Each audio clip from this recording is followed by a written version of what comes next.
And we are live. Welcome, everybody. Today on Ask Me Anything Live, we are going to be talking about meditation as potentially a replacement for medicine. We've got this interesting, easy to meditate way of looking at how to change your life and looking at meditation from a non-woo-woo perspective. Very excited to introduce everyone to one of our JVology Mastery Elite members, Adam Weber, who's going to share his very interesting story with us on how he has gone from a senior guy at doing commercial real estate, one of the big names, Cushman and Wakefield in New York City, doing commercial real estate, and now following his passion of teaching his way of how to meditate and how it changed his life. So that is what our story is about today.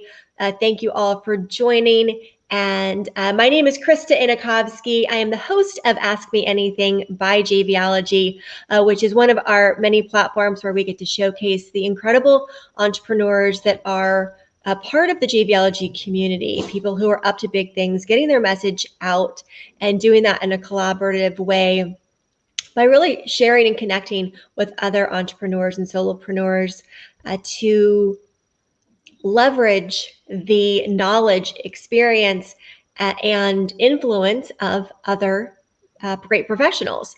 And so I'm really excited to have this conversation with Adam. I personally, meditation is a big part of my life and my lifestyle. And I always like to get different perspectives and so many different ways to do it. So to kick off this show, I will share with you. Dun, dun, dun. 3, 2, 1. Here we go.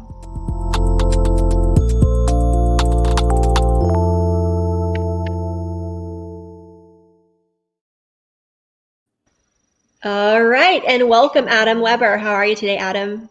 I'm well, thank you, Krista. Thank you for having me. Absolutely, my pleasure.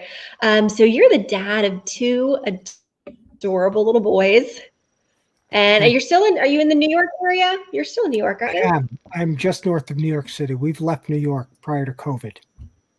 Well, that was good timing. Yeah. We've been up here for a few years, but it's to have a backyard. It's to have, it's the suburbs versus the city, which I lived in for many years. I grew up in the city as an early kid, as a very young child as well, when my father was a doctor at NYU. Wow. Well, I love New York City, and I have to say that my kids and I really miss it right now, not being able to go up and visit. How are things for you and your family? Things are good. The kids are getting ready to go back to school. My wife, who's a school teacher, today actually was her first day back, getting things ready because there's going to be a combined remote learning and in-person learning for the kids, but the teachers will have to be there every day. Wow. Yeah, there's lots of changes for everyone right now, and stress, of course. And so with that, when we think of stress, we think of how do we reduce it, and that leads me right to meditation is one of the most popular, or I shouldn't even say popular, I should say most effective tools against stress. So before we really dive into meditation from your perspective, Adam, I'd love for you to share with everyone your journey, because it's an interesting and dramatic story, but to go from someone who's in the big city and you're doing corporate real estate and you're playing at a high level, I mean, that is intense. Tell us what your life was like at that point. You're up early by 2:30, 3 o'clock every day. You're constantly working, constantly on the phone or in emails or dealing with people. In fact, I've dealt with the United States president, his son-in-law, the families. They're all big players in the New York market. It's a very stressful position that I was in as a senior guy, working to make things happen, generate cash for the company.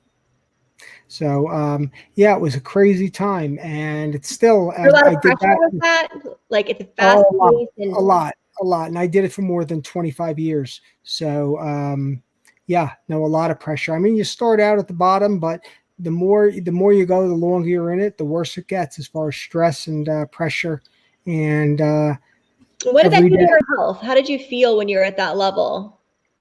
Well, there's a lot of stress, and um, I'm not somebody who I haven't been a drinker or anything like that.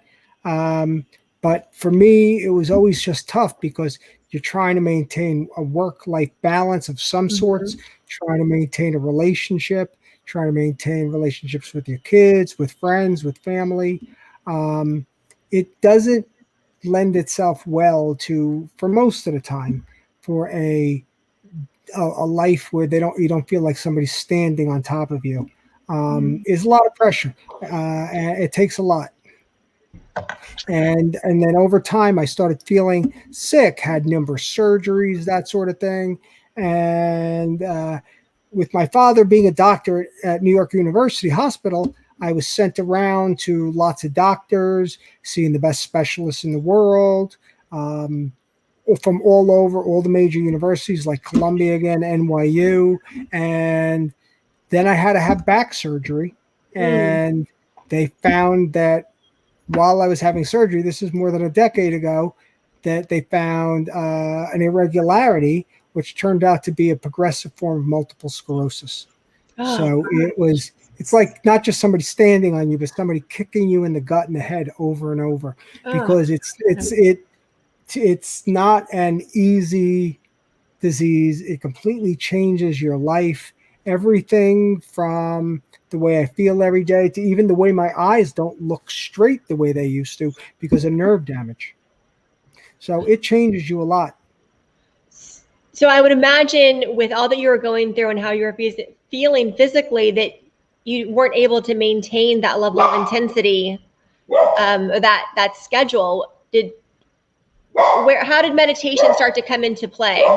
Well, there was no way I was going to get away from being the guy with that schedule and that kind of pressure. So instead of just reacting to it, you've got to respond to it. I'm a Jack Canfield trainer, and one thing you learn about is E plus R equals O, and it tells you you've got to respond, not react. So I tried lots of different types of meditation, but as a guy from New York City, certain cultural things for me didn't work, and I tried many different types of meditation, and then I knew I needed to take what I learned and turn it into something that worked for me and that could work for people like me, not like me, something that was easy and easy to work with. And it got a lot of acceptance by doctors and people who had tried it. Uh, so when COVID came, I created an online course, and I had written one book strictly for the called From Stress to Profit, strictly for the corporate user of meditation.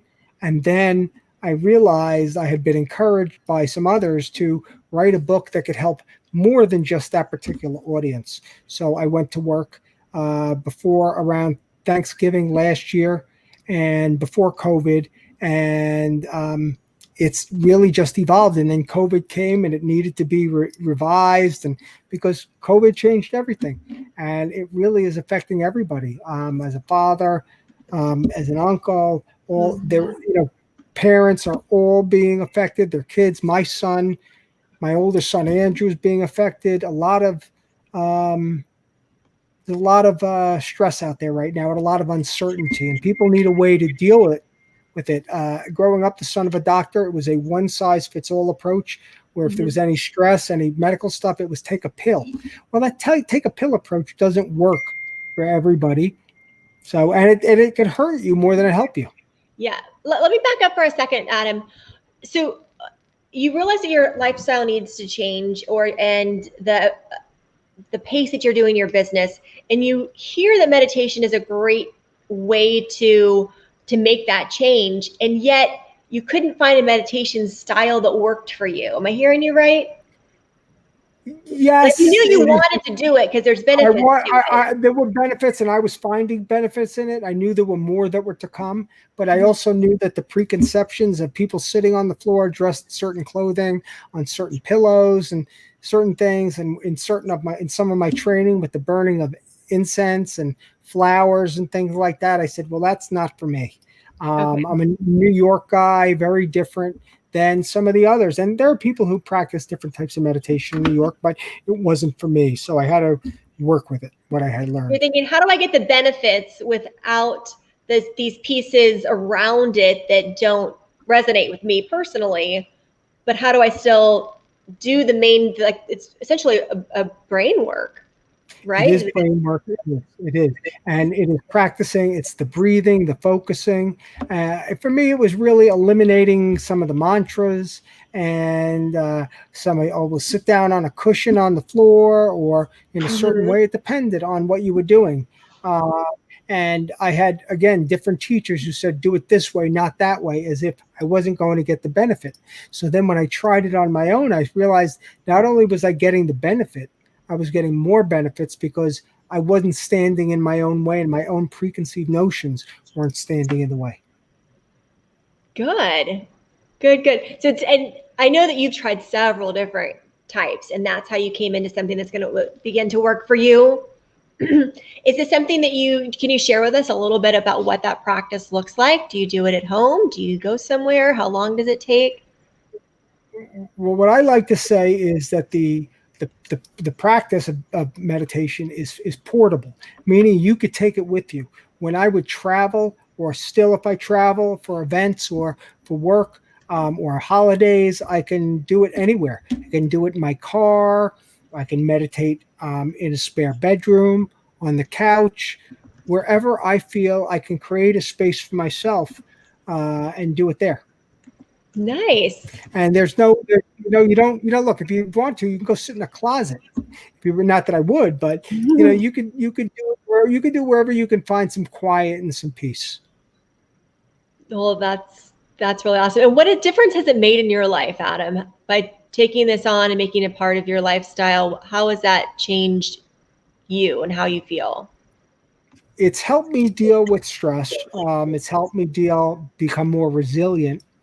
Helped me deal with anxiety. Uh, yes, there are some people who are like, you seem a lot more calm.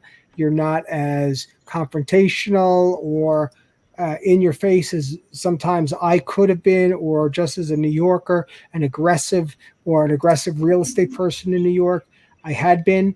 For me, it was just about um, taking my foot off the pedal and slowing down a little bit too. And I benefited greatly from the practice of meditation. And now that it's made a difference in your life, I know that you would like that to help other people, which is why you're writing the book. Tell me what your motivation is behind that, and who do you hope to help in the process? Yeah, we live in a crazy world, and if you're not upset about the prices of gas or clothes, or maybe you're upset about the president or something else, I found it was more and more needed. Also, again, as the father of two children, um, myself, I knew that kids, parents, teachers all needed something and that they could use to help reduce their stress.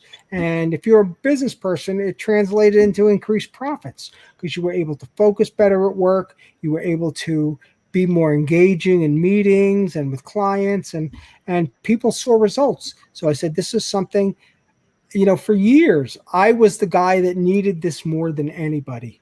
Hmm. And then I found after I learned it and modified it a little that I could teach it and others could see the benefits I could.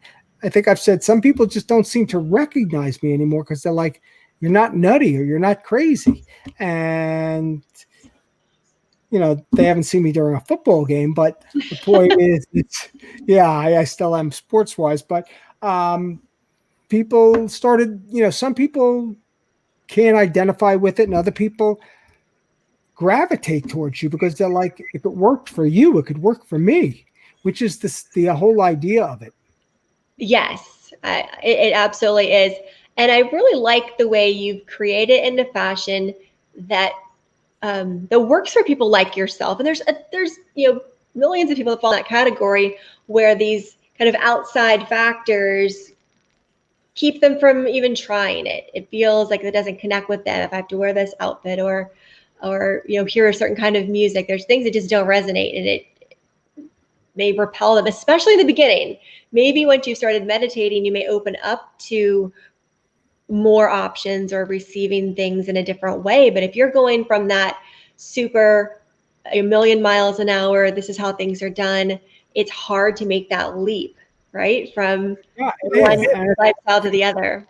It definitely is, and it's definitely part of culture as well, as far as what's accepted, what's not accepted. Again, I came from the one, take a pill approach to Mm. working with your stress and anxiety. And again, as the son of a doctor and a nurse, every time something would happen, and then having multiple sclerosis, they would say, "How are you feeling? Are you feeling this or that?" And then they started giving me more pills, and I said, "Nope, no more pills," because it wasn't making me better. In fact, the last time they gave me a new pill, um, which was an opioid, and it was very powerful. After 2 days, I stopped using it because I was able to meditate extra. And I can't say that that would work necessarily for everybody, pain wise, but it changed where my attention was and what I was focusing on and what I was looking for. And when they called and said, "Hey, do you need a refill?" I said, "Actually, I took the other pills and flushed them down the toilet." Wow. Good for you. It's really, once you start adding pills together, that's when it gets even more scary because the interaction between them. So if you do have something that you have to take to really save yourself, you certainly don't want to add things that, I don't call them unnecessary, but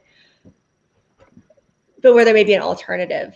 Yeah, I still take pills because it slows the progression down of my current disease, multiple sclerosis, and I get infusions for 8 hours at a time to help slow things down and change things. I was supposed to be, based on their timing, I should have been in a wheelchair this coming January 6 years ago. Wow. And I'm not now. I walk with a cane sometimes, but I walk, and Wow. I go to the gym, and I am able to spend time with my kids and my family and not worry about it because my mindset and my head is somewhere else. So Excellent. that no chair approach for me was important in particular. That's great. Well, Michelle's chiming in, watching to say hi, Adam, and she says that meditation is awesome for breakthroughs. That's a great way to look at it too, Michelle. I like that. So I do have a question for you, especially for the audience who's watching that may be open to trying meditation, and you are comparing it to taking a pill. Does it happen right away? Do you do it the first time and be like, "Oh, I got this meditation thing, and now I feel great"? Everybody's a And I little know the answer, different. but I want you to Yeah, no. share your opinion. Everybody's a little different. Some people, I fortunately started to respond sooner than later. Okay. Others take more time. Some people have their own mental blocks and say, because their intent may be on something else, going for a run or taking a pill or finding an easy alternative. Um, it is like anything. Meditation takes time. The first thing I do when I wake up in the morning is have a glass of water. I put on the coffee and then I take a seat and gets to now I wake up before everybody else does. I wake up before the dog even does. So I'm very, I'm very set in my way as part of my schedule.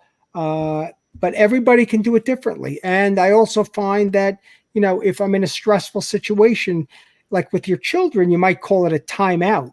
But for me, I just meditate for a minute or two or five or It's like whatever it your own is. timeout. It's my own timeout. I'm an adult kid, so I sometimes need it. I definitely need timeouts. Well, this is great because Michelle asked, do you have a schedule to meditate or do you just do it when the urge hits you? And for what you just said, I heard both. I'm glad you asked that question, Michelle. Thank you, Krista. Yeah, I have a where I do it every day. I haven't missed a day in. I mean, I can't even remember that I've missed a day in years. But what I can tell you is, again, sometimes that timeout type of meditation, or I'm getting ready to go into a meeting or get on a phone call with somebody, and I will take a few minutes and just slow things down because and you might hear it in the interview already. I'm a New Yorker. I just talk over myself. I won't need to talk over you. I'll talk past you and past me. So Absolutely. Well, as I think you know, I do work with teenagers and helping them develop their best selves, and I teach them meditation and different kind of scaled back. Different ways to do it that's easy. And that transition, I think, is a great time. And I tell them when they're transitioning from, maybe a text that got them all worked up, but now they need to go and study, or they're walking into, they got a bad grade on a test, but then they've got to go in and take the next one. It's those transitional, those pivotal times throughout our day when we can learn to just take a few moments. Yeah, Krista, you're needed now more than ever. What you do in the working with your kids, with Oh, kids, thank is you. amazing. But you're needed more than ever. In fact, like I said, my 9-year-old, when I was growing up, based on my age, I didn't have the video until I was a little bit older. Didn't have the video games. In fact, we didn't even have cable TV until I think I was like 9 or 10 years old, where I was. But the point is that it was, it's needed now more than ever. And there are schools and, that are putting it in as part of their curriculum. When I was growing up, there were, you had said the pledge every morning. Now there are some kids that meditate for 5 minutes every morning just to get the day started. And as opposed to having a timeout in school for kids who act up, they're letting them go and meditate for 5 minutes. So. Oh, I love that. That's really great. Michelle's asking, there's so many kinds of meditation, from emptying the mind to active walking. What is your preference? Well, my preference is the easy to meditate technique that I've created, which is kind of like a hybrid approach, because I found that some parts were working, some parts weren't. Again, I'm a Jewish guy from New York, so spiritually to me, Buddhism and other things, or Taoism, weren't working for me, and there was just preconceptions in my mind. And also, I wasn't somebody I'm not really interested, because I might have a hard time getting up to go sit on the floor in a cushion. I never found walk. I took a class once where walking meditation was part of it, and I told them, listen, I can do everything but walking because I don't walk as well, and the focus, it shouldn't be on walking with a cane. It should be on relaxing. And so that was part of it for me. So I needed to, I guess you would say, customize an approach for people like me and others who said, yeah, well, I don't use a cane and I don't have MS and I don't have, but I just want something portable, something easy, something I could take with me, something that if I'm my mother-in-law's house or whoever's house I'm at, I can just go in the other room for a few minutes or sit in the car. I've got a crazy boss. At lunch, I need to take a time out, and something that people could just use and take with them. Excellent. Well, this is so great. I have shared your website, Adam, or Jay's got it down there. It is easytomeditate.com. That's a great place for people to go now and check out the work. That is not to interrupt, but that is for the course itself. The website, which is being rebuilt completely, is meditationnotmedicine.com. And actually, Jay gave me that name. We kind of we were thinking about meditation, not medicine, but there was somebody else who had authored a book, Meditation, Not Medicine, or I did Meditation as Medicine, so it works out. I'm sorry, Meditation as Medicine, and I did Meditation, Not Medicine, because I'm not a big proponent, unless you absolutely need it, like I might for my multiple sclerosis, to take medicine. I don't like it. I don't like that take a pill approach to calming things down. Just like I don't think you should need to have a cup of coffee to wake up. Right. Well, but I love coffee. Yeah, I do too. I still drink it. I don't know. I know. I just drink a different alkaline type coffee now. Yeah. All right. So Michelle's saying, what do you recommend about the restlessness or discomfort that I can experience while meditating? Just try and be present in the moment and don't overthink things. There's something called the monkey mind where you might feel that restlessness or discomfort. It's a matter of bringing yourself back, breathing in through your nose, blowing out through your mouth. I also teach breathing exercises. It's kind of like when you were a kid and you had a little fit, your parents would say, breathe, just breathe. Well, I teach that to my kids, but it's also good for people. And it's something that like Navy SEALs and other military use. They call it box breathing, but it's things like that that are very helpful and help bring you back to where you need to be. Excellent. Excellent. Well, thank you so much, Adam. And I hope everyone who's watching and gets a chance to watch the replay is encouraged to try Adam's way of meditating, easy to meditate, especially if you've maybe tried before and it didn't work for you, or you've gotten out of the habit, or perhaps you hear all the time how beneficial it is to meditate, but haven't actually taken on the practice yourself. I encourage you to reach out to Adam, connect with him, so that you'll be amongst the first to know when his new book is released. This will be in early 2021? An early 20 to 21, and I'm planning a nice size launch and a lot of bonuses for people who invest in the book early. It doesn't change the price of the book, but it's a matter of getting people to actually implement what they learn, as opposed to just reading a book and being at the first book they read and then give it to Goodwill or give it to somebody else. So yeah, it's about people implementing. There'll be coaching calls, helping getting people started, getting people moving. So yes. Great. Well, thank you for the work that you're doing and for sharing with us your life journey that got you here, and creating a method that will work for so many people who have been unsuccessful with meditation in the past or turned off by it. This would be a method for you to try. All right. Great to see you, Adam. All the Thank best you, to Krista. you. Yes, ma'am. Bye now. Bye-bye.